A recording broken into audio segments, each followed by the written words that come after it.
Padi tuh namanya akan selalu Padi Reborn. Iya. Adi langsung ngabarin aku, yuk itu Andro nyari kru soalnya. Nah kebetulan kan waktu itu aku lagi di Jakarta kan, yang merantau itu akhirnya tinggal di bengkel dan segala macam. Oh itu momennya pas banget momennya tuh ya mas pas. Ya udah akhirnya aku ikut turnya Dewa 19 tahun 97. Itu sambil ngekruin Mas Andra, Mas Piu apakah masih sambil ke Hero mas? Udah enggak. Oh udah enggak. Jadi, sejauh ini udah ngoleksi berapa banyak gitar mas? Mungkin sekitar 50-an lebih lah. Banyak mas. Itu kalau misalnya digadein dapat rumah kali ya mas ya. Gibson lagi 2.350.000. Tahun berapa? Oh iya sih. Tapi waktu itu tahun segitu juga gak bisa beli gitarnya kan. Iya. Jadi aku tawar akhirnya. 1 jam aku nelpon.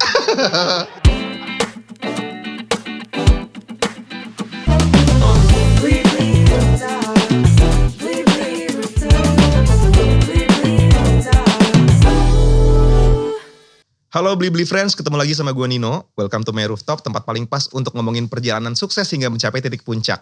Membangun mimpi-mimpi sambil menatap gedung-gedung yang lebih tinggi lagi. This is Roof Talks, a story about becoming number one. Sebuah persembahan spesial Blibli untuk kamu, karena kamu nomor 1. Hari ini kita bakalan ngobrol dengan tamu yang akan berkisah tentang perjalanan hidupnya hingga menjadi nomor 1.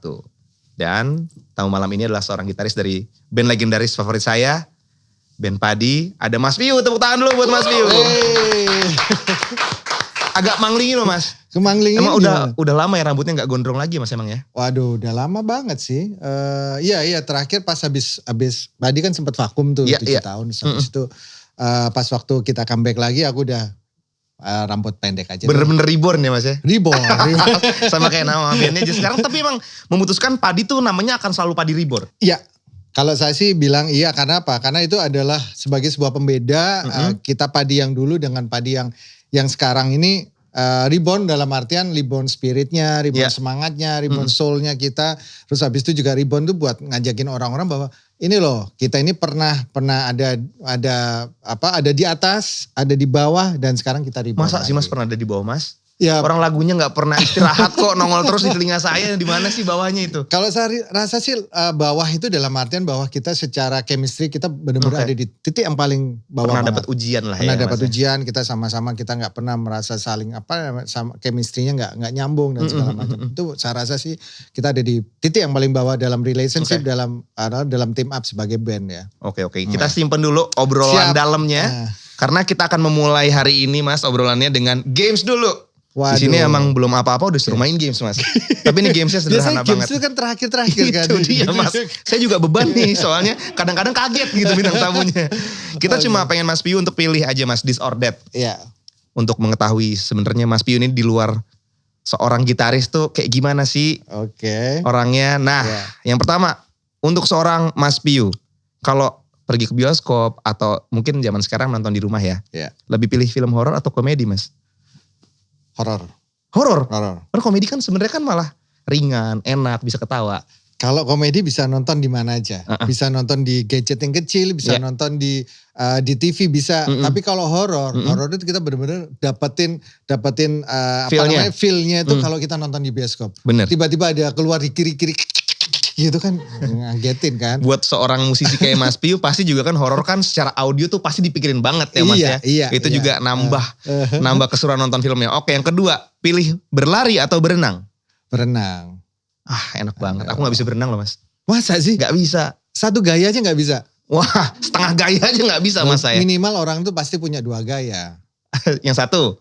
Gaya batu. Kalau itu kayaknya berarti saya punya mas. Satu gaya mas. Satu gaya. Emang gak suka lari apa gimana mas?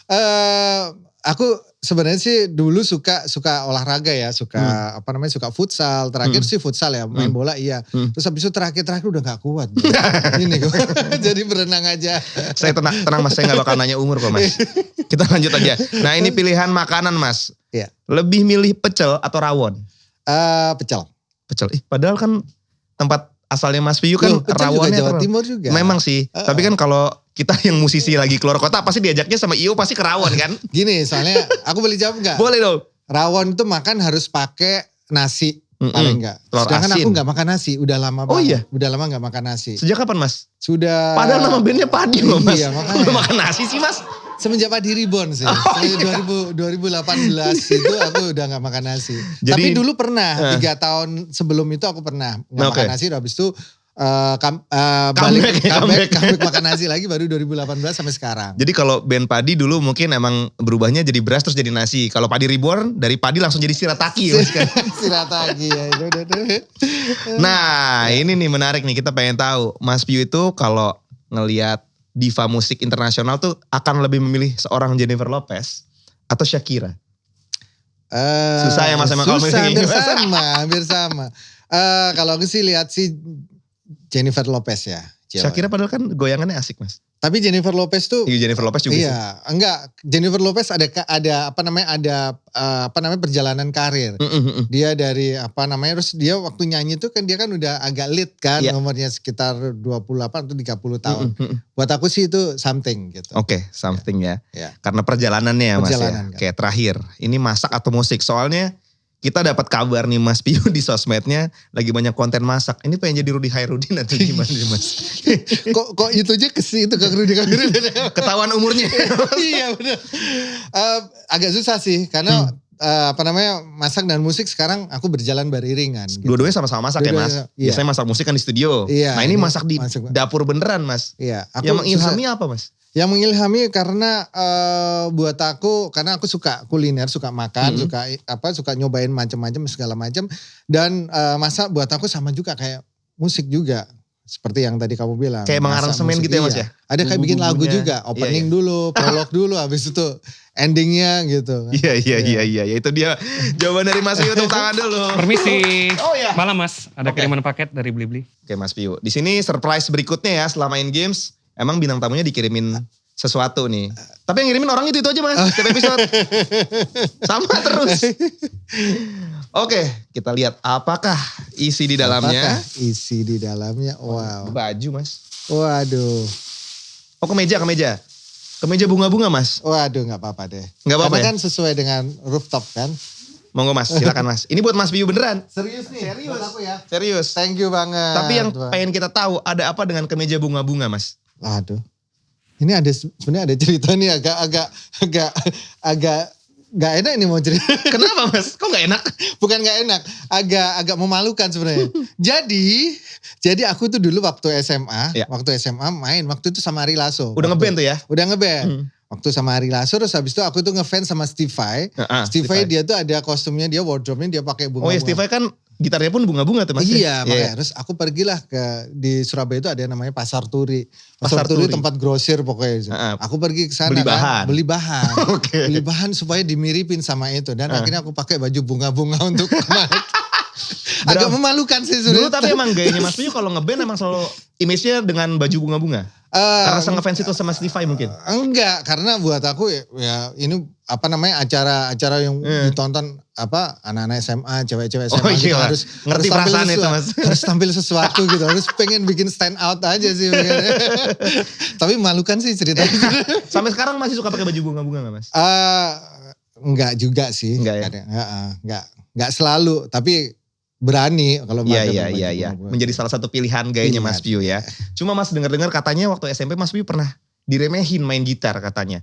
Katanya belajar gitarnya tuh justru karena diremehin waktu SMP tuh ceritanya gimana Mas? Jadi gini, aku waktu SD tuh udah ngeband sebenarnya, udah ngeband, tapi aku nyanyi sama aku udah belajar organ waktu elektron kan. Ya. Nah terus elektron susah banget tuh. Iya kan? Pakai kaki ya. Terus habis itu waktu SMP kelas 2 itu ada satu teman yang dia itu jago gitu main gitar pada saat itu. Dia bawain lagu Beatles, Rolling Stone, Led Zeppelin juga dibawain pakai gitar bolong gitu. Terus aku pengen, karena aku udah mulai suka lagu-lagu rock kan, Queen, Led Zeppelin dan segala macam. Terus aku pengen belajar satu lagu yang dia mainin waktu itu, Stairway to Heaven. Oke. Namanya Dodi. Iya. Kayaknya itu standar di toko musik. Semua orang yang pengen belajar musik pasti belajar itu dulu. Terus aku pengen belajar, ajarin gue dong Stairway to Heaven. Dia bilang nggak bisa, ini susah ini lagunya buat belajar. Belum nyoba udah dibilang nggak bisa ya? Iya, pokoknya udah ini banget gitu. Jadi aku ngerasa diremehin kan. Aku waktu itu langsung bilang, ntar awas pokoknya aku harus bisa main gitar. Gitu. Akhirnya belajar sendiri. Oh iya? Belajar sendiri, baca buku chord. Terus habis itu nanya kakak juga. Kebetulan kakak bisa main gitar. Sebenarnya bukan lagu itu. Bukan lagu itu. Tapi aku belajar untuk belajar main gitar. Iya, belajar chordnya gitu ya. Tapi akhirnya pernah nunjukin ke orang itu nggak? Nih, Stairway to Heaven gitu. Enggak. Enggak ya? Enggak. Akhirnya waktu itu kemarin sempat reuni SMP kan. Habis itu aku samperin dia, aku ngomong ke teman-teman ini loh, gara-gara dia aku main gitar. Karena bukan karena dia ngajarin, tapi karena gara-gara dia nggak ngajarin gue, akhirnya gue main gitar. Gara-gara dianggap sama temennya nggak bisa mainin satu lagu, malah lahir banyak sekali lagu ya dari tangannya Mas Piyu tuh. Thank you. Mas, tapi kalau Mas Piyu tadi ngomong ya zaman SD udah belajar. Sebenarnya pertama kali Mas Piyu tuh kayak dapat ilham, kayaknya pengen jadi musisi. Itu tuh waktu kapan momennya dan di umur berapa, Mas? SMP sih iya udah mulai mikir itu. Tapi paling pertama banget waktu kelas 5 SD aku beli kaset judulnya The Best of Led Zeppelin. Oke, Terus Led Zeppelin banget ya Led Mas Piyu ya? Zeppelin. Nah, habis itu ada si Jimmy Page kan pakai gitar Gibson Les Paul, terus rambutnya gondrong gitu. Waduh, pengen banget ntar someday aku pengen. Oke, gondrongnya kita dapat ya, kenapa ya? Terus abis itu ya udah dari situ pengen banget jadi musisi. Akhirnya kelas 5 SD kan, akhirnya kelas 6 SD kan waktu perpisahan sekolah, aku ngeband. Itu dari situ udah ngerasa seneng banget juga ya kalau ngeband ya, tampil gitu ya. Terus habis itu ya pengen selalu tampil akhirnya. Pengen selalu tampil. Mas, tapi berarti band Padi itu sebenarnya bukan band pertamanya Mas Piyu kan? Bukan. Kalau untuk serius nih ya? Iya. Untuk serius pun bukan Padi yang pertama ya Mas? Bukan. Kalau untuk serius dulu aku sempat bikin band thrash metal. Thrash metal? Thrash metal. Jadi terus aku sempat bikin demo juga. Terus aku ke Jakarta, aku tawarin demo-demo. Jadi sebenarnya dulu mimpinya pengen bikin band thrash metal gitu yang bisa Kerasa. rekaman di industri musik di Indonesia. Pengen banget. Karena waktu itu terinspirasi sama kayak Rotor, sama Suckerhead yang waktu itu udah rekaman duluan gitu. Tapi demonya kurang disambut waktu itu. Dikasih janji-janji aja waktu itu. Banyak ya Mas yang ngasih janji tapi. Iya. Tapi aku terbiasa kalau kasih janji-janji. Kasih harapan. Ini Mas, ini ada cerita yang lucu juga nih. Katanya dalam perjalanan karirnya Mas Piyu setelah pindah dari Surabaya ke Jakarta, itu sempat tinggal di bengkel dan jadi cleaning service AC Mas. Iya. Ini bener Mas? Bukan di supermarket. Bukan cleaning service AC, tapi cleaning service di supermarket. Waktu itu Hero ya. Oke. Iya, jadi ceritanya gini. Jangan-jangan lagu Hero juga memberi inspirasi tuh. Waduh. Hero memberi love. Itu lagunya racun loh. Racun ya lagunya. Waktu itu aku tinggal di Jakarta di bengkel di tempatnya tantenya teman aku. Oke. Namanya Bobby, terus tantenya punya bengkel di situ, terus aku tinggal di situ ya. Tempatnya juga beralas tanpa alas gitu karena garasi pakai kasur, kan. Mas? Ya enggak, ya Oke. ya pokoknya begitulah. Berapa lama tuh Mas kira-kira salah urat? Kira gitu, Mas? setahun di situ, Setahun? setahun di situ. Nah, samping aku kerja bengkel, jadi aku bantuin kalau umpamanya lagi ada bengkelnya bengkel cat. Jadi aku jadi kayak krunya lah, kayak Yang suka krunya. ngoplosin cat gitu Mas? Enggak bisa. Jadi cuma ngamplas aja. Ngamplas. Karena nanti aku bisa bikin warna-warna terus. Iya. Kan bunga-bunga. Oh iya bener bunga-bunga. Jadi ntar catnya ntar bunga-bunga. Nah itu kan di bengkel numpangnya. Terus nyambinya kerjanya di supermarket. Enggak, di bengkel itu. Terus habis itu malam ada teman yang kerja di cleaning service AC. Nah dia dapat job, dia dapat kerjaan untuk bersihin fridge-nya, freezer-freezernya Hero Supermarket. Oke. Jadi kita ikut tiap malam kita ikut, dikasih dia 15.000. Udah lumayan 15.000 buat beli nasi Padang. Tahun berapa sih itu Mas? Tahun 94. 94. 95 sampai 95. Oh tapi Mas Piyu tuh gak pernah kerja di supermarketnya ya? Enggak, Cuma jadi bantuin cleaning teman. service Ya, kebetulan cleaning service, ya. yang dibersihin tuh freezer-freezer di sana. Jadi kita nungguin kalau dia ada job lagi enggak? Ada ini, habis itu kita ikut sama dia. Besok minggu depan ada lagi nanti di Hero yang Sleepy. Iya. Habis minggu depan lagi Hero yang di Kemang gitu. Kita keliling semua Hero Sekarang Hero-nya udah gak ada semua Mas ada ya. Pasti Mas Piyu agak sedih tuh waktu denger Hero tutup soalnya punya banyak kenangan. Punya banyak kenangan. Ada kejadian lucu gak Mas di salah satu Hero?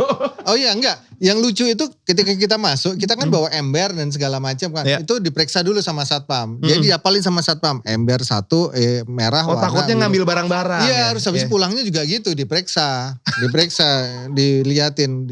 Iya kan barang semuanya. Iya. Oh jadi kalau gitu. malam tuh barang-barang tuh gak disimpan ya Mas ya? Enggak, di etalase situ ya? aja, di etalase aja. Tapi kan sebenarnya kalau misalnya ngambil terus langsung dikunyah. Ada CCTV, kan ketahuan. benar. Udah ada yang masih CCTV ya tahun 94 ya? Gila 94 tuh bukan zaman purba loh. Oh, iya sih Mas, maaf tahun 94 saya masih kecil banget soalnya. Belum melek-melek banget sama kehidupan. Nah Mas ini kita tadi ngomongin soal jatuh bangunnya dulu ya Mas ya. Kan pernah ngirimin demo berkali-kali. terus ditolak. Nah itu terjadinya cuma sama band thrash metal atau sama band-band yang berikutnya juga? Sebelumnya saya sering tolak Oke. cewek sih sering. Jadi aku pikir ditolak, jangankan demo ditolak cewek aja udah biasa kan. Jadi aku pikir nggak ada masalah, tetap aja kita Resepnya nawarin. gimana sih Mas Piu? Kan sebagai musisi juga gitu ya Mas Piu ya. Saya tahu banget rasanya kalau misalnya kita udah berkarya nih ngerasa karya kita bagus sekali. Iya. Secara subjektif kan. Iya. Kita bikin demo dengan harapan gue yakin pasti diterima nih. Pas nyampe di sana ternyata menurut mereka nggak lolos kualifikasi. Itu kan pasti kan kita down. Dan Iya. Mas Piu nggak cuma sekali, Iya, berkali-kali. iya. Gimana caranya supaya bisa tetap punya semangat untuk udah bodo amat kesana lagi deh nanti tawarin demo lagi. Oke. Waktu itu begitu Padi itu ada, begitu Padi terbentuk setelah band thrash metal. Band thrash metal sebenarnya aku yakin banget dengan band itu karena kita punya sekali lagi kita tahu bahwa kemampuan kapasitas band kita itu seperti apa kan tahu. Umpamanya drummer kita seperti apa dan segala macam kita udah tahu. Yeah. Kita yakin dengan itu. Tapi ketika waktu thrash metal itu tidak jadi karena memang hanya dijanjikan saja, bukan Yeah. ditolak. Oke, aku suka ini, Oke, tapi oke. mungkin dijanjikan lagi nanti. Apalagi aku di Surabaya. Di Dijanjikan tapi Surabaya, nggak dikabarin lagi ya Mas ya? iya, makanya waktu itu pertama kali aku nawarin demo rekaman. Nah, setelah itu aku memutuskan untuk tinggal di Jakarta supaya lebih mudah untuk itu. Iya, Nah, iya, iya. pas waktu itu tinggal di Jakarta, selang beberapa lama kemudian aku ketemu sama teman-teman Padi, kita kebentuk. Dan di situ aku yakin banget bahwa ini pasti Ini akan pasti jadi diterima sesuatu. ya. Waktu itu aku sempat bilang sama Rindra, bassnya Padi, Rin, kita nanti pasti bakal bisa rekaman, tapi nggak tahu kapan. Itu aku udah punya keyakinan, karena aku yakin banget dengan band ini gitu loh. Iya. Drummernya, terus habis itu sisi rhythm sectionnya, terus habis itu isian gitarnya, terus habis itu vokalnya Fadli. Itu aku yakin banget. Hanya cuman waktu aja yang tinggal nanti time will tell aja. Aku Tapi bilang sampai gitu. akhirnya diterima di dalam sebuah label, berapa kali Mas Piu nawarin demo tuh? Ada sekitar 4 Muter-muter. sampai 5 kali. Pas sampai 5 Iya, kali ya? Bahkan sampai Ke ada yang berbagai label tuh Mas ya? Iya, bahkan ada sampai yang bilang waktu itu ada label namanya Hemagita ya. Itu bilang ini band apaan sih namanya kok Padi kayak nama orang kayak band susah aja gitu. Waktu itu masih krisis kan, waktu Iya, krisis iya, ekonomi iya. 98 gitu. Tapi ya udah ntar lihat aja sampai. Terus habis itu sampai akhirnya ke Aquarius juga kan. Habis itu ditolak juga. Ditolaknya kan gara-gara ada Ahmad Dhani itu kan ceritanya begitu kan. Aku malah Oh nggak tahu lewat. ceritanya. Gimana Mas cerita Mas? Boleh Mas Aku silakan Mas. ceritain ya sini ya. Iya boleh. Jadi ceritanya gini, waktu itu aku ke situ terus ketemu sama almarhum Pak Iin. Terus aku dengerin tuh demo itu. Demo itu memang waktu itu belum ada lagu Sobat. Masih ada beberapa lagu yang lain lah. Terus habis itu aku ngobrol-ngobrol nih di meja sama Pak Iin, sama Ari gitarisku. Dani lewat nih di ruangan itu Pak In. Terus dia nyelongok. Dia kan temen aku SMA, aku kan Iya. kelasnya. Sama-sama Dan aku Surabaya. juga dan aku juga kan pernah jadi kru Dewa juga kan, krunya Andra. Dia masuk gini, Pak In, gak enak Pak In, gak usah diterima Pak In gitu. Kan harapan gua, kita kan temen paling enggak kan gitu. Pak In, itu bantuin dong atau Teman apa. saya nih Pak gitu. Iya teman saya nih Pak ini ya. Walaupun dia gak dengar, dia kita nyelongok ya. Gua Maksudnya tahu bercanda sih. Maksudnya bercanda tapi gak pada tempat itu kali. Akhirnya bener-bener gak jadi tuh Mas. Gak jadi akhirnya. Ya mungkin Pak In dia juga, oh iya bener juga ya kata Dani ya. Almarhum Pak In kan, sorry aku gak ini. Ini kayaknya gak cocok deh ini kayaknya buat ini. Fadli kayaknya vokalnya kurang ini. Ini siapa namanya vokalisnya? Oh gitu. Jadi itu semenjak itu akhirnya beberapa tahun kemudian ketemu sama Pak Ho kan, Pak Suryoko, bosnya Aquarius. Gua nggak pernah dengar itu apa dimasukin itu pasti Iin tuh pasti yang dari. Jadi nyalain. Kalau gua dengar gua pasti terima itu.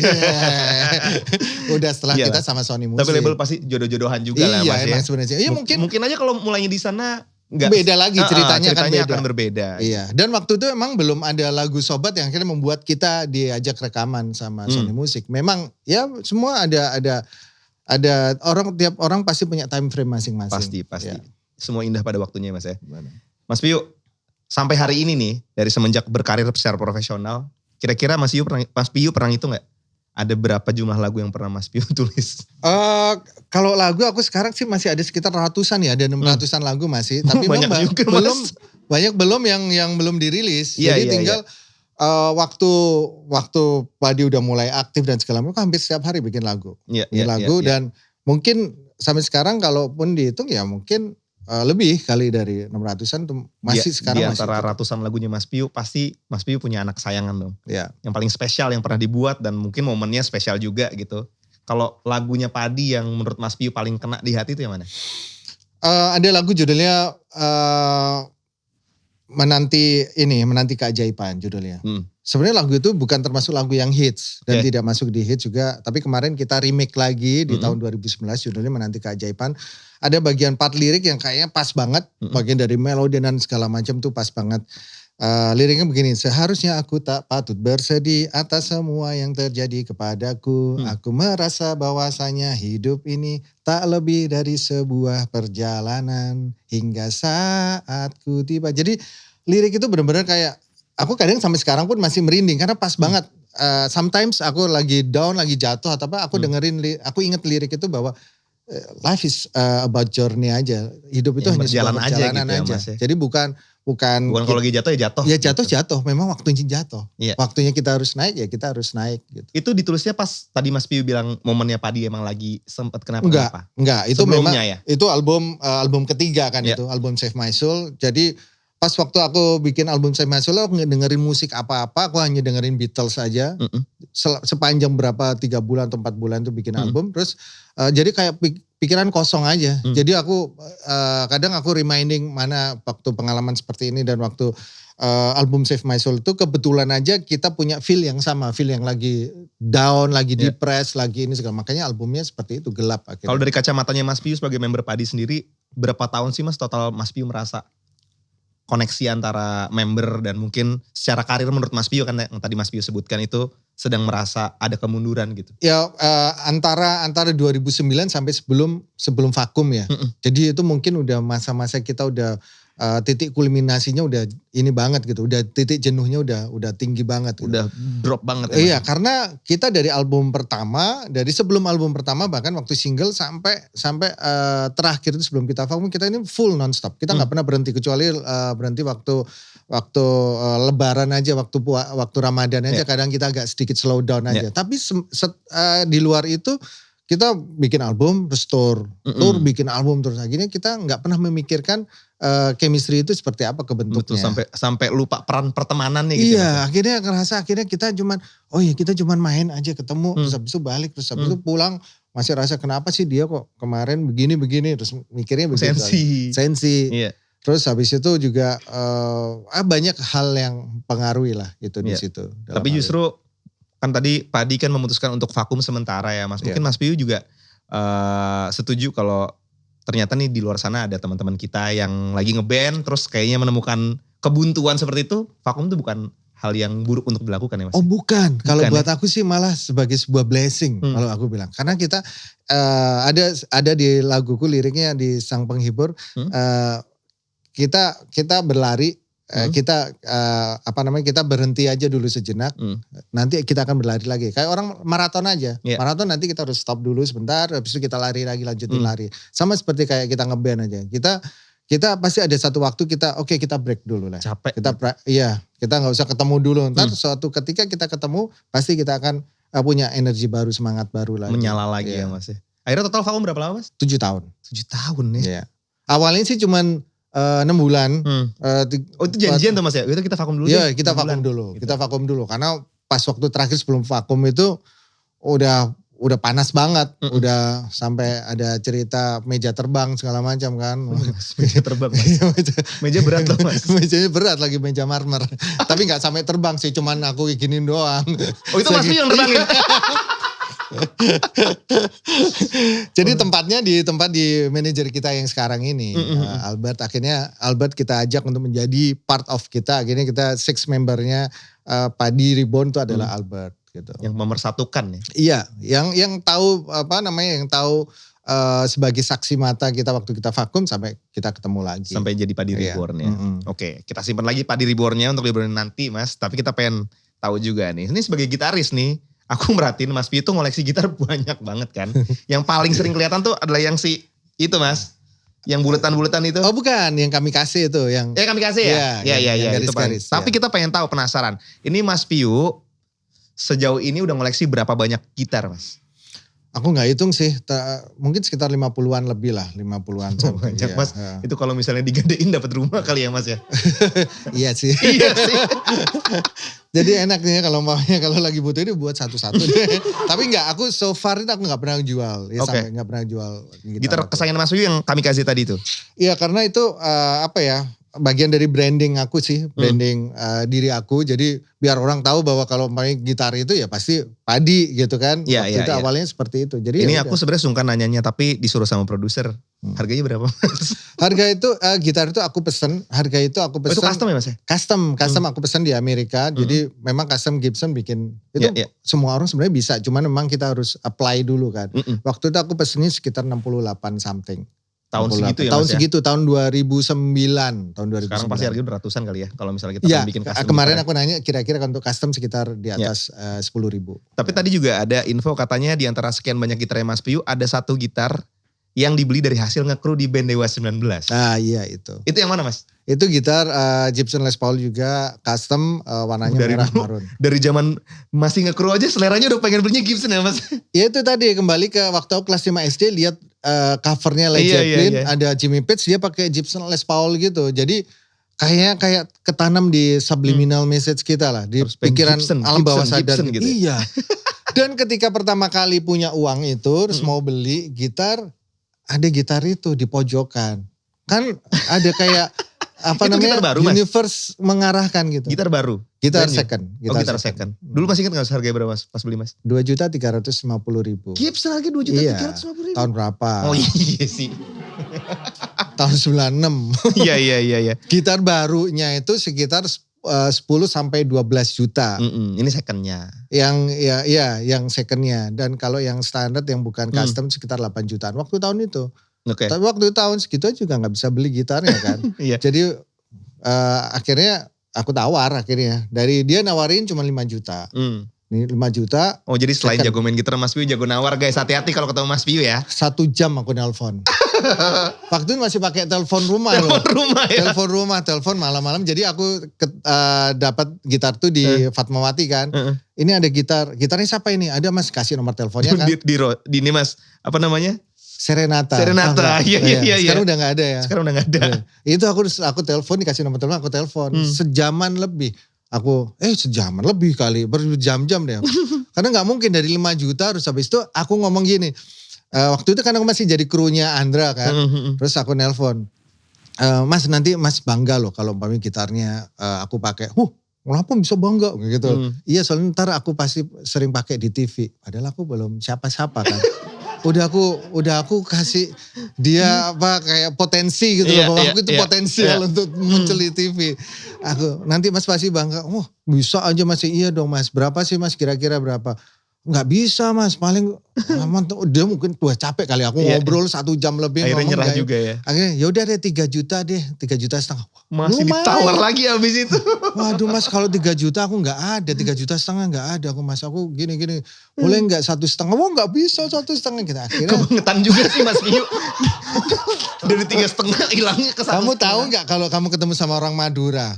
Kamu kalau ketemu sama orang Madura ditawar dia pasti marah. Nawar-nawar aja nggak pernah beli. Ayo. Itu mereka kalau Itu gitar gitu akhirnya marah. pernah dipakai manggung depan TV dong pasti. Iya, jadi akhirnya pertama kali gitar itu akhirnya aku pakai untuk video klip kita yang pertama. Oke. Waktu itu kita video klip kita kan Seperti Kekasihku. Video klip pertama apa ya? Kita Seperti Kekasihku, ya benar. Engkau Iya, seperti Seperti Kekasihku. Itu kelihatan banget itu munculnya. Tapi yang pertama kali kan sudahlah pakai gitar itu juga, Deng. Ya. Mas Piyu nih Pokoknya itu sampai terus. lupa loh lagu pertamanya. Yang mana. Enggak, video klipnya pertama Video klip pertama ya? Sudahlah, terus habis itu Seperti Kekasihku. Tuh, jadi buat Beli Friends yang penasaran nih seperti apa bentuk gitarnya bisa langsung ya. Ngecek artikel lamanya Padi nih. Begitu indah pakai itu gitar Begitu itu indah juga ya. Ya, karena pasti cuma harusnya satu itu doang. Adanya cuma di itu. awal jadi cuma semua itu toh ya Mas, yang Gibson itu toh ya. Iya, Oke. Itu. Tapi penasaran juga Mas, itu ceritanya gimana kok bisa sampai jadi krunya Andra? Jadi aku sama Ari Lasso kan temen ngeband kan dari SMA. Iya. Nah, kita bikin band waktu itu SMA namanya Outsiders. Asik. Jadi orang-orang yang terlupakan lah gitu.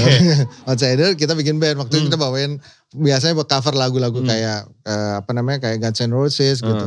Terus habis itu aku lulus SMA, kuliah, terus Ari Lasso akhirnya sama Dewa kan. Nah lama kita gak ketemu sampai akhirnya langsung ketemu lagi di kampus.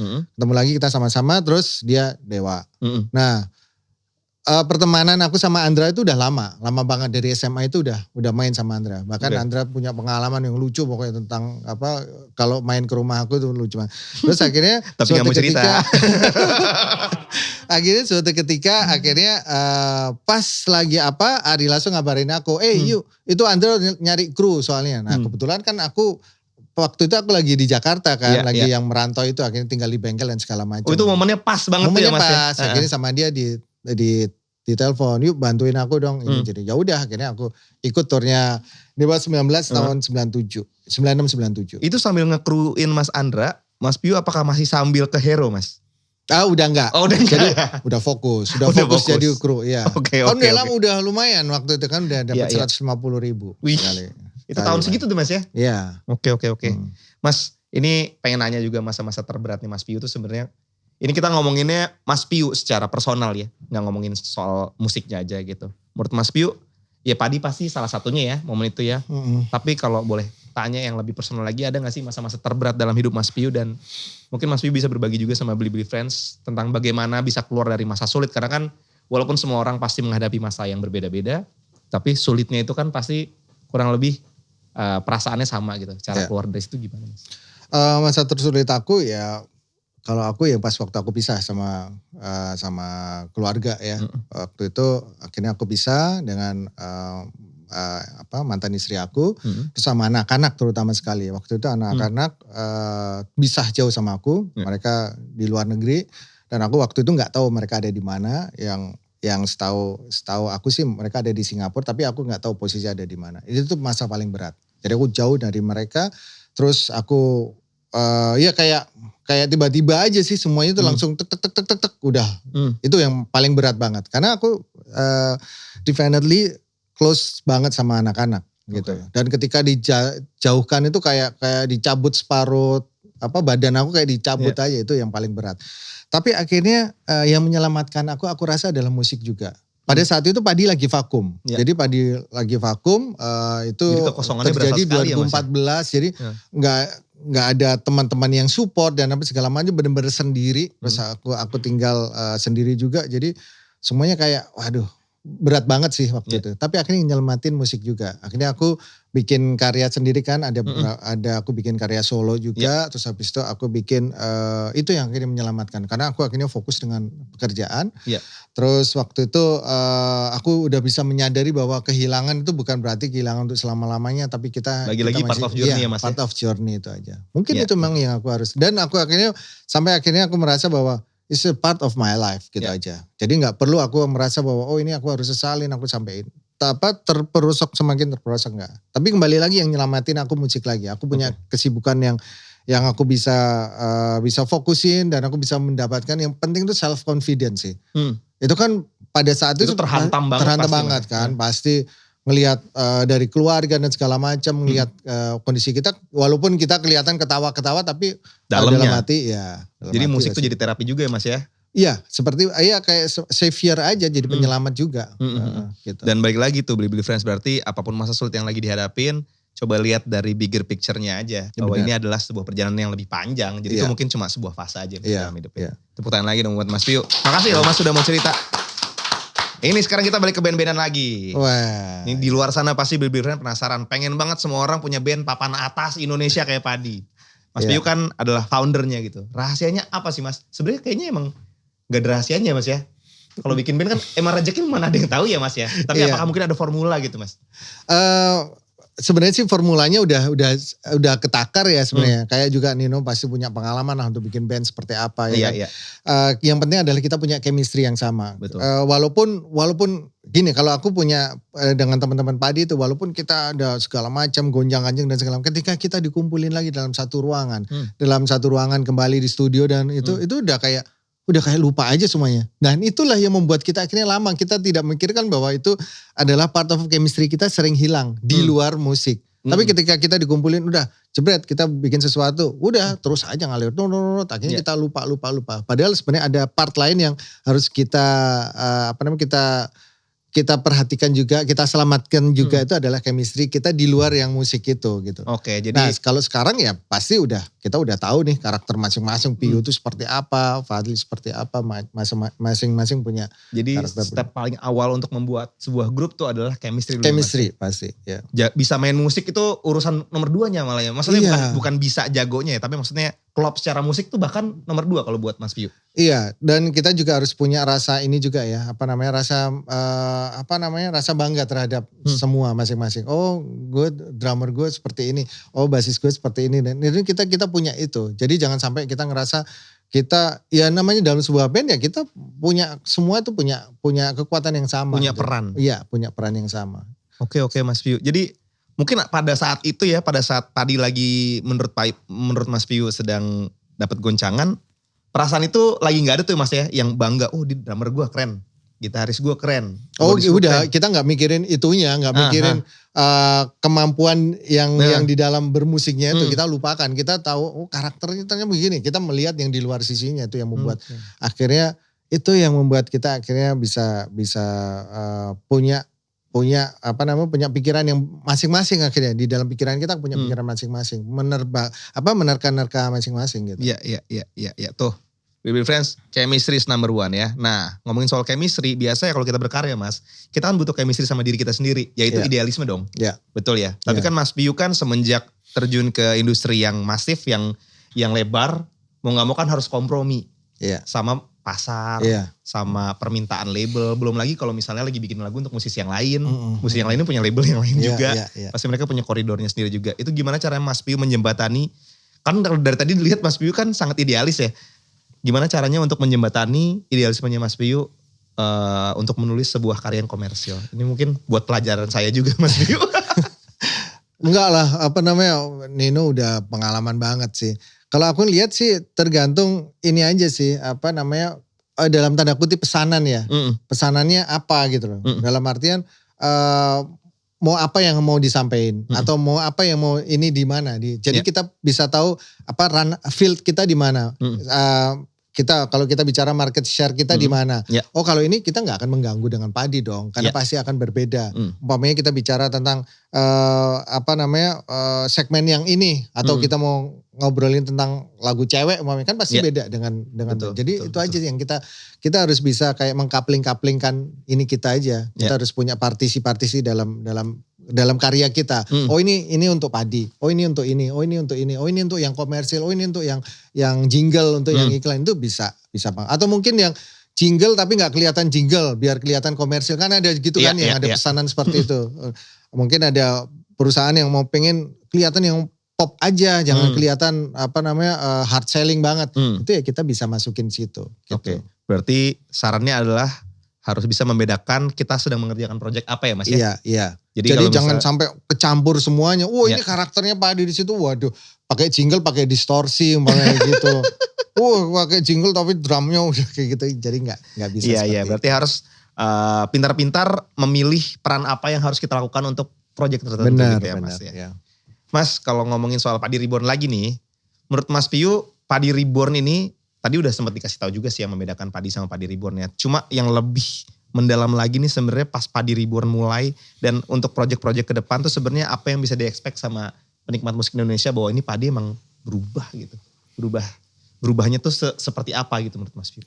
Kalau secara musikal sih mungkin kita nggak terlalu berubah ya, karena memang kita ini termasuk. Memang karakternya udah khas banget juga Mas. Iya, karakternya udah pas, terus habis itu kita juga adjust aja dengan musik-musik yang sekarang gitu.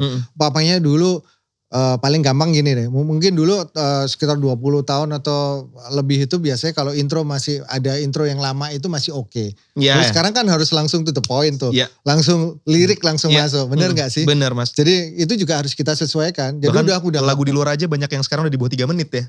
Makanya, apalagi sekarang orang untuk mengakses sesuatu itu kan harus cepat. Betul. Jadi kalau mereka dengerin lagu kita ya harus nggak boleh sampai bosen. Kurang lebih 30 detik itu kita harus dapat gimmicknya, udah harus dapat hooknya kan.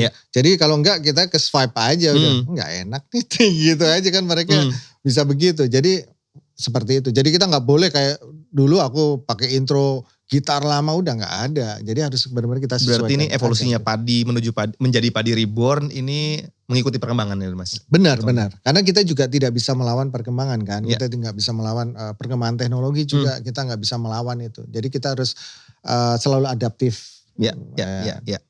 Walaupun padi sampai kapanpun menurut aku ya kalau misalnya beranalogi ya, padi akan selalu jadi padi sih Mas. Dari Iya. zaman dulu sampai sekarang kan kalau misalnya kita ngelihat sawah ya padi akan selalu jadi padi. Moga-moga Iya. apapun yang dilakukan sama padi akan selalu jadi padi sih. Iya, Baik iya. di panggung maupun di hati para pendengarnya. Cialah. Cialah. Tepuk tangannya buat diri sendiri. Ini selain bermusik, Mas Piyu juga nulis novel Sesuatu Yang Indah. Ini juga salah satu Sesuatu Yang Indah tuh album ya Mas ya dulu ya? Judul albumnya Padi ya? Judul lagu. Lagu ya? Judul lagu. Kalau albumnya sesuatu yang tertunda. Tertunda, ya. Hmm. Banyak sesuatunya Mas di album itu. Jadi saya kelupaan Karena mau ngomong sesuatu, mau ngomong something, tapi ya itulah jadi sesuatu. Mau Iya. ngomong, ya ini apa sih sesuatu yang ini? Akhirnya memutuskan nulis novel dengan judul Sesuatu Yang Indah Lagi. 240 halaman Mas. Kapan Iya. Mas waktunya bisa nulis sebanyak itu Enggak, Mas? sebenarnya bukan aku yang nulis kan. Oh. Maksudnya gini, bukan aku yang selalu berkomunikasi sama penulisnya. Ya. Jadi aku selalu ada kolaboratornya. Jadi dia yang bagian nulis. Karena aku nggak bisa mengetik dengan 11 jari. Karena jariku cuma 10. Iya kan? Iya. Karena dia bisa menulis sampai 11 jari. Oke. 11 jari bukannya gini Mas. Jadi terus akhirnya aku kolaborator sama dia. Jadi setiap ada ini aku udah bikin storyline-nya, terus habis itu dia yang membuat ceritanya. Oke, jadi Gitu, ngobrol aja ya? Ngobrol aja. Kadang Ngobrol. telepon, kadang ini gitu. Oke. Nah, tapi itu juga bukan satu-satunya Mas. Ternyata Mas Piyu juga ada buku judulnya Life, Passion, Dreams, and His Legacy. Ini berarti semacam biografi Mas ya? Iya, biografi sih sebenarnya. Biografi sampai stage aku di situ. Jadi kadang aku mikir waktu aku pertama kali mau menulis itu, mau membuat buku itu, cuman apa aku nggak kecepatan bikinnya. Buat aku sih ini harus ada sesuatu yang aku harus Abadikan. dokumentasikan. Oke, ya. Karena kekurangan orang Indonesia itu kebanyakan mereka nggak punya dokumentasi. Betul, Untuk Mas. dirinya pribadi, terus habis itu untuk pekerjaannya kadang tidak. Sementara Dan- kita kalau misalnya ngelihat dokumenter band luar negeri tuh bener-bener dari zaman bandnya belum jadi aja udah ada foto-fotonya Iya, ya. dan kebetulan aja aku suka untuk mengclipping atau Mengarsipkan.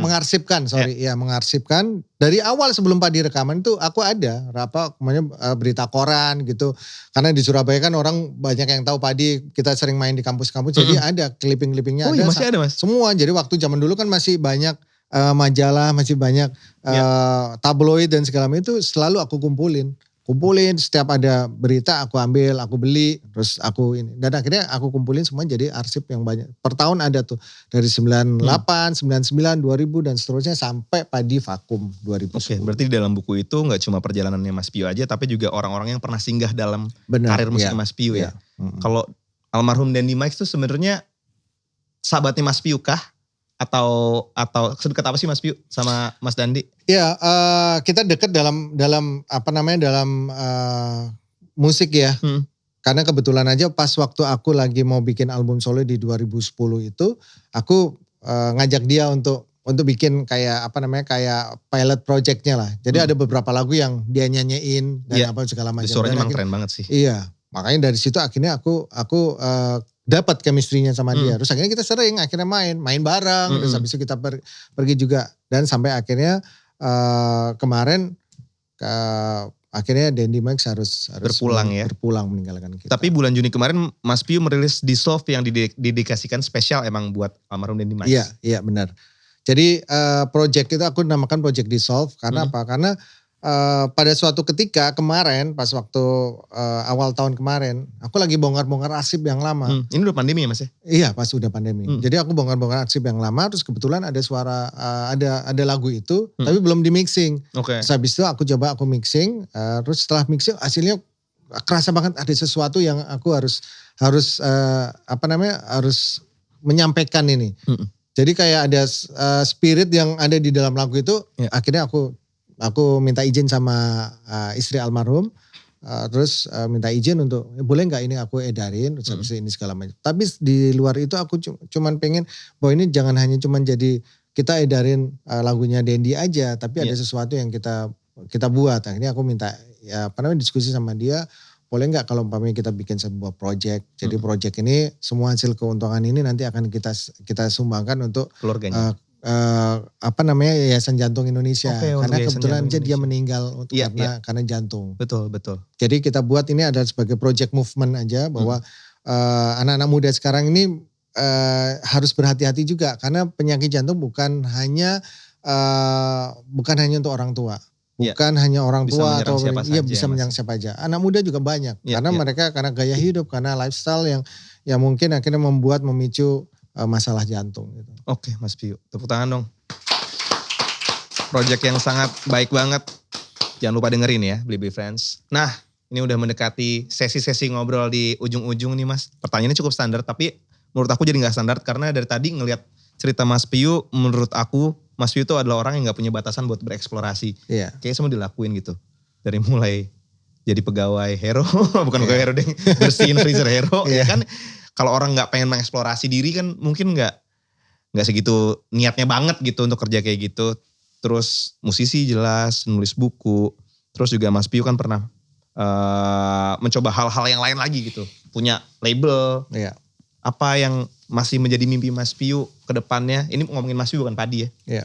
Apa yang masih menjadi mimpi Mas Piyu ke depannya yang mungkin bisa terrealisasi dalam waktu yang kita tunggu gitu, Mas? Ya kalau aku ngelihat refleksi pada diri aku sendiri kan aku juga banyak melewati proses-proses seperti itu ya. Terus habis itu banyak aku ngelihat bahwa proses-proses itu memang nggak mudah. Pasti ya. Dan pasti kita juga pasti ada butuh sesuatu atau butuh seseorang yang mungkin bisa mensupport kita. Nah aku pengen nanti suatu waktu, suatu saat ya. Dari dulu sih aku memang pengen punya keinginan untuk bisa membuat sebuah kalau kita sekarang bilang platform ya. Platform yang memang membuat kita bisa memadai orang-orang yang bisa berkarya atau berkarir. Bukan hanya berkarir aja, tapi juga di dalam pekerjaan, dalam ide-ide mereka, dalam bisnis dan segala macam. Itu memang dari dulu pinginan aku seperti itu. Jadi aku mau pengen berbagi dalam hal pengalaman, dalam hal sharing, dalam hal apalagi kalau kita bisa menginvestasikan ke situ juga, bisa membantu mereka untuk berinvestasi, untuk bisa menjalankan mimpi-mimpi mereka. Itu dari dulu memang aku pengen jalankan. Cuman sekarang aku mencoba untuk merintisnya masing-masing. Kayak aku mencoba untuk membuat satu bisnis yang mungkin nanti akan bisa berkembang jadi sesuatu yang akhirnya bisa membantu orang lain untuk bisa berkarya, baik berkarya di bisnis juga untuk membantu UMKM dan segala macam itu tetap menjadi mimpi aku. Okay. Kalau banyak musik itu udah kayak jadi second nature aja sih. Cuman aku melihat kayak sekarang ini tidak kayak dulu. Kalau dulu kita bisa menjadi kayak project Goliath David gitu kan. Jadi ada orang yang besar yang bisa membantu orang yang banyak. Kalau sekarang orang bisa self promo sendiri, bisa self producing sendiri. Aku pikir ya kita tinggal hanya memberi wawasan kepada mereka aja, sharing supaya mereka bisa mulai sendiri malah ya Mas ya. Sendiri. Ntar platformnya bentuknya apa udah kebayang belum Mas Piyu? Platform itu bisa macam-macam, bisa platform aplikasi juga bisa platform berupa pekerjaan juga bisa platform berupa sebuah organisasi atau perkumpulan segala macam bisa kita lakukan. Tapi memang aku udah mulai masing-masing udah mulai ya. Kayak bikin aplikasi juga lagi buat aplikasi juga. Terus habis itu nanti kayak organisasi kita bisa organize orang-orang yang mungkin punya seide atau sepemikiran sama kita gitu. Oke, kita tunggu Mas Piyu. Tepuk tangan sekali lagi buat Mas Piyu nih. Tahan dulu tepuk tangannya. Belum selesai banget. Terakhir Mas Piyu harus dong ngasih pesan untuk ini Blibli Friends yang masih muda-muda pengen jadi musisi atau pengen jadi sebenarnya kalau ngeliat Mas Piyu sih nggak pengen jadi musisi aja sih. Lebih menjadi entrepreneur kali ya Mas ya. Saya kalau misalnya berkaryanya itu kan gak harus di musik gitu. Mungkin di luar sana ada anak-anak muda yang pengen berkarya di bidang apa saja. Ada pesan dari Mas Piyu? Ya yang pertama adalah kita harus menentukan pilihan kita kepada apa. Jadi kita harus punya sesuatu. Kita mau berkarya di mana. Entah itu pekerjaan, entah itu bisnis, entah itu di musik atau entah di seni yang lain. Itu sebenarnya sama sih semuanya. Kita harus membangunnya dari mimpi dulu. Mimpi dulu, terus habis itu kita udah menentukan mimpi kita kemana, kita harus punya passion untuk mewujudkan mimpi itu.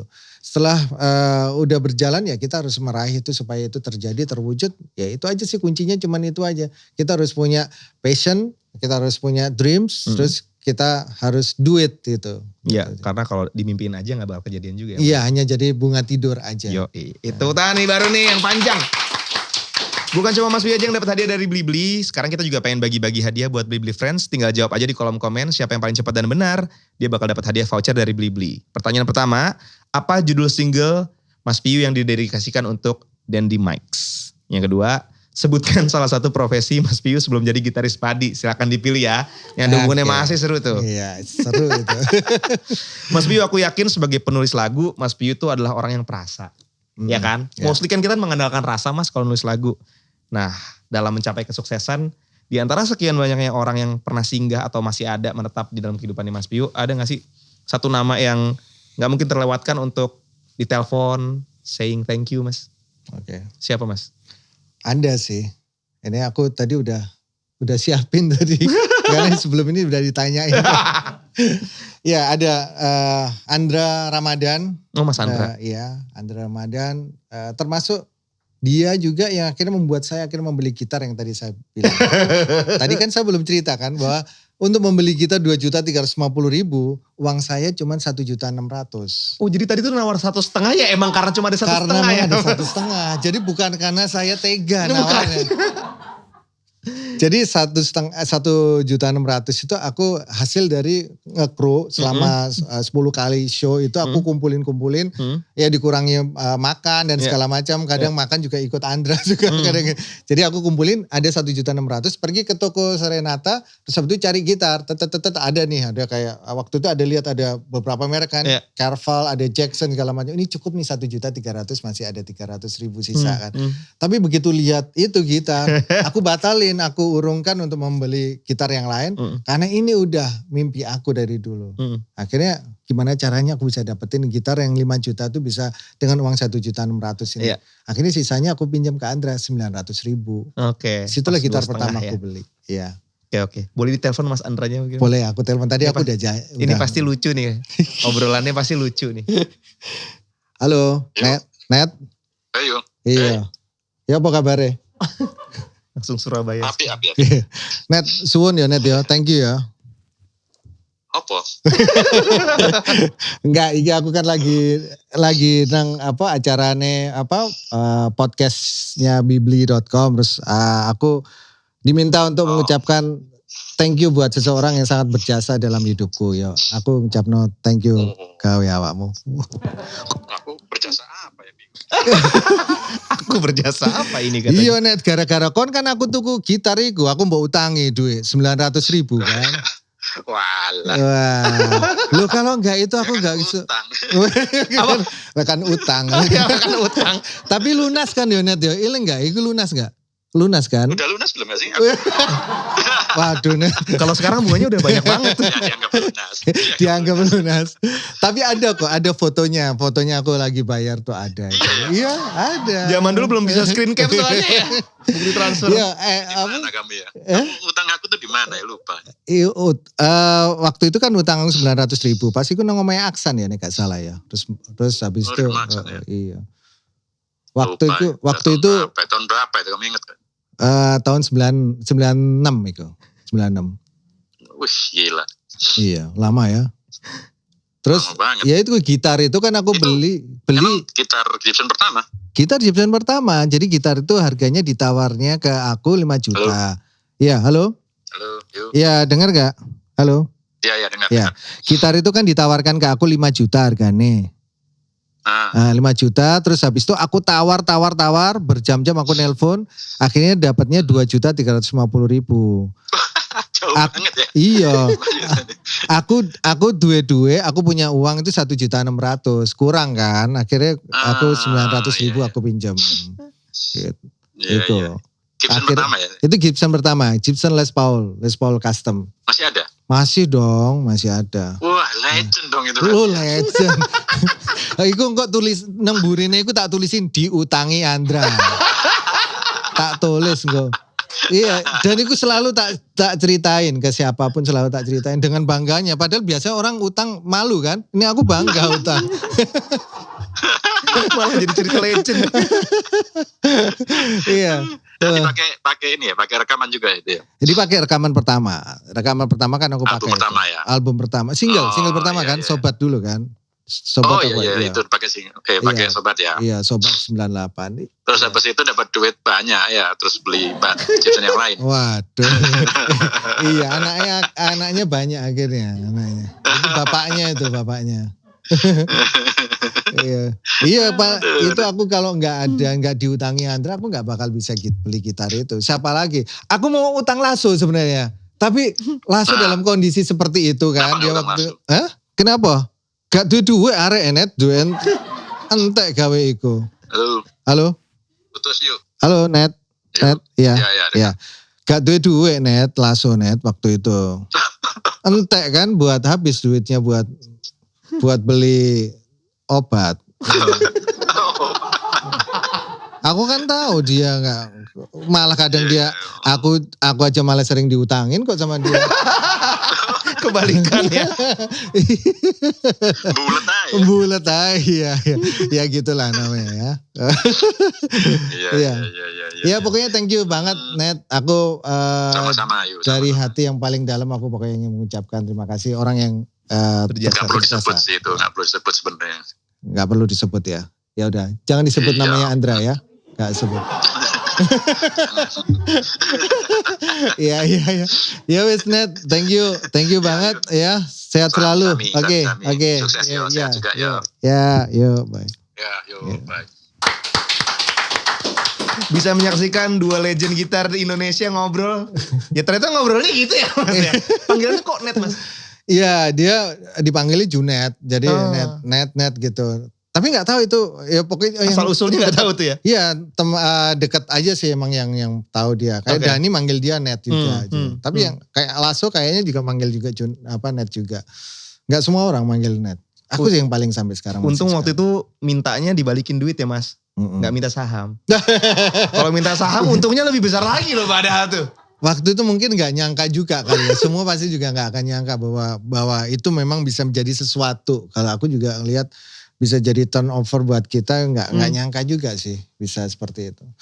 Dan memang dulu sama Andra memang kita main kan. Jadi kita sama-sama tukar kita belajar main gitar waktu di Surabaya. Terus Andra dulu juga suka main ke rumah untuk pakai alat-alat juga, pakai pedal efek. Ya akhirnya pada saat kesempatan dia nawarin aku untuk nge-crew ya kayak sama temen akhirnya. Jadi bukan kayak antara seseorang artis sama kru itu enggak. Jadi kayak aku nemenin dia gitu dalam berbagai macam teknisi ya Mas ya. Iya. Bukannya teknisi lagi karena kan udah kayak teman jadi Iya. pokoknya kayak bantuin aja kayak kita punya orang yang selalu ada di samping kita gitu. Oke. Sekarang dua-duanya sama-sama sudah ada di puncak tinggi musik Indonesia. Oke, Mas Vio nih kalau di acara Roof Talks kita selalu punya namanya number one card. Jadi kita menulis sesuatu untuk dinyanyikan ke Mas Vio. Tapi emang suka keki Mas kalau misal bintang tamunya laki-laki. Yang kok aku nyanyi buat laki-laki. Iya. Coba deh ya. Tenang saja, aku menantinya. Tenang saja, aku mendambanya. Tenang saja, aku mengenalnya. Karena dia Mas Piyu, gitaris keren satu band favoritku. Seperti nama bandnya dia selalu merunduk meskipun namanya sudahlah tinggi. Pantang menyerah itu moto hatinya. Lanjut terus meski ditolak demonya. Tetap berkarya dengan nada-nada indah. Banget. Agak menegangkan disuruh bikin lagu dadakan untuk seorang legend. Bener-bener Ini spontan aja ya tadi barusan. Sebelum Mas Piyu duduk di sini tadi. Wih gila. Waduh. Terima kasih sekali Mas Piyu ya. Sudah Sama-sama, mau mampir ke Nino, sini Mas. sama-sama. Good luck untuk semua proyek ke depannya. Ya, Good luck sama-sama. buat Padi Reborn. Ya. Dan moga-moga part dari journey Mas Piyu ke depannya udah sisanya yang indah-indah. Iya. Thank you Amin, banget juga amin. untuk Blibli Friends yang sudah nonton acara ini. Moga-moga ini menjadi sesi yang berkesan buat kamu juga. Karena kamu nomor 1. Untuk Blibli Friends, nantikan lagi Roof Talks episode berikutnya dengan tamu-tamu yang punya story about becoming number one. Tapi buat kamu yang pengen dapetin inspirasi dekorasi ala Roof Talks atau cemilan untuk nonton Roof Talks, bisa banget cek link di bawah ini ya. Once again, kita ngucapin terima kasih sekali lagi Mas Pio. Thank you sama-sama Nino. Sampai jumpa. Sampai jumpa di episode Roof Talks berikutnya.